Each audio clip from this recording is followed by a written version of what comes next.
అధికారం కోరుకునేవాడిని, తెలంగాణలో నేనే అధికారం కోరుకుంటాను, ఒక మార్పు తప్ప. జనసేన ప్రయాణం తెలంగాణలో మొదలైంది. మాట్లాడితే ఆంధ్ర ఆంధ్ర ఆంధ్ర అని చెప్తా ఉన్నారు.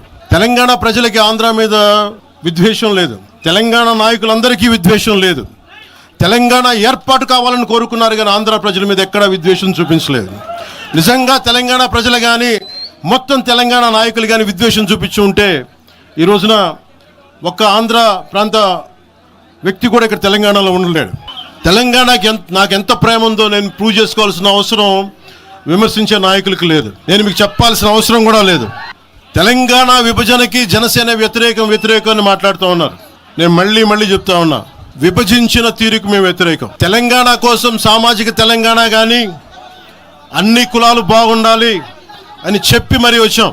ఏ రోజున ఒక్క మాట మీకు కేసీఆర్ గారి గురించి కానీ ఇన్ని సంవత్సరాల్లో 12 సంవత్సరాల్లో ఒక్క తెలంగాణ నాయకుడిని ప్రభుత్వం ఏర్పాటు చేసినప్పటి నుంచి ఈ రోజు దాకా ఒక మాటలా 1200 మంది ఉద్యమకారులు పైగా చనిపోతే వాళ్ళ మీద గౌరవార్థం నేను ఎప్పుడు ఒక్క మాట మాట్లాడాలి తెలంగాణ, ఒక్క మాట. నాకు అంత ఇష్టం నాకు తెలంగాణ. కానీ మీరు కూర్చోబెట్టి నా ప్రేమను కనుక మీరు శంకిస్తే నేను ఇప్పుడు దాకా నిర్ణయించుకోలే.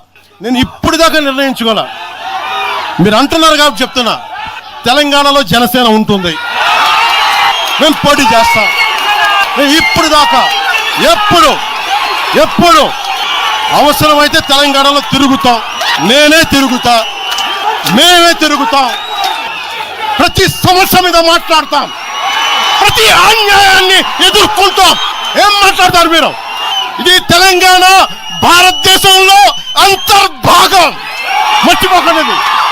మీరు కూర్చోబెట్టి బెదిరించి రాకూడదు ఏంటో అవన్నీ భరిస్తాం. చాలా దశాబ్దం పైగా భరించాం, దీనికి చర్మాంకం పలుకుతాం మేము. తెలంగాణ ఎవరైతే వ్యతిరేకించారో వాళ్ళందరూ పదవుల్లో కూర్చున్నారు. ఈరోజు కూర్చోబెట్టి తెలంగాణలో ఎవరైతే వ్యతిరేకించారో వాళ్ళు ఎమ్మెల్యేలు అయ్యారు. ఒక్క మాట మాట్లాడలా, కిక్కురు మనకుండా కూర్చున్న 12 సంవత్సరాలు. అంటే ఇప్పుడు నేను ఒక ఎనలిస్ట్ కూర్చొని నేను మాట్లాడింది వేరు, నువ్వు అమిత్ షా గారిని మాట్లాడితే నేను దాని గురించి ప్రస్తావిస్తే దీంట్లో ప్రాంతీయత ఎక్కడుంది? దీంట్లో తెలంగాణ నేను ఎప్పుడు అవమానం చేశాను? దీంట్లో కులాలు ఎక్కడ వచ్చినాయి? మీరు తీసుకొచ్చి మీరు తిడతా ఉంటే అంటే నాకు హక్కు కూడా లేదా? మీ ఇష్టానికి మీరు మాట్లాడితే మేము కనీసం నొచ్చుకునే అభిప్రాయం కూడా మేము చెప్పకూడదా? బాధ కూడా పడకూడదా? అంటే మేము కూర్చోబెట్టి బాంచం ద్వారా అలాగే ద్వారా మీరు ఎలాంటి వాళ్ళని భరించాలా? మేము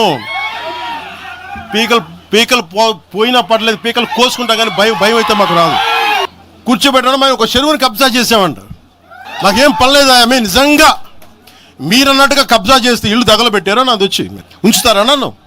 ఒక్కొక్కళ్ళు కూర్చోబెట్టి 111 జీవోలు ఏమేం చేశారు అటు చూసిపోండి, అటు చూడండి. నిజంగా ఈ రోజున తెలంగాణ రాష్ట్ర ముఖ్యమంత్రి గారికే చెప్తున్నా, రేవంత్ రెడ్డి గారికే చెప్తున్నా, ఆయనంటే నాకు ఇష్టం, ఆయనంటే గౌరవం నాకు. కానీ వారికే నేను చెప్తా ఉన్నా, తెలంగాణ ప్రభుత్వానికే చెప్తున్నా, పవన్ కళ్యాణ్ గనుక ఆ చెరువుని మీరు ఒక చెరువును ఆక్యుపై చేసుకున్నాడు అంటే సంతోషంగా చెప్తాను. ఈ రోజున తెలంగాణ ప్రభుత్వానికి రాసి ఇచ్చేస్తున్నారు.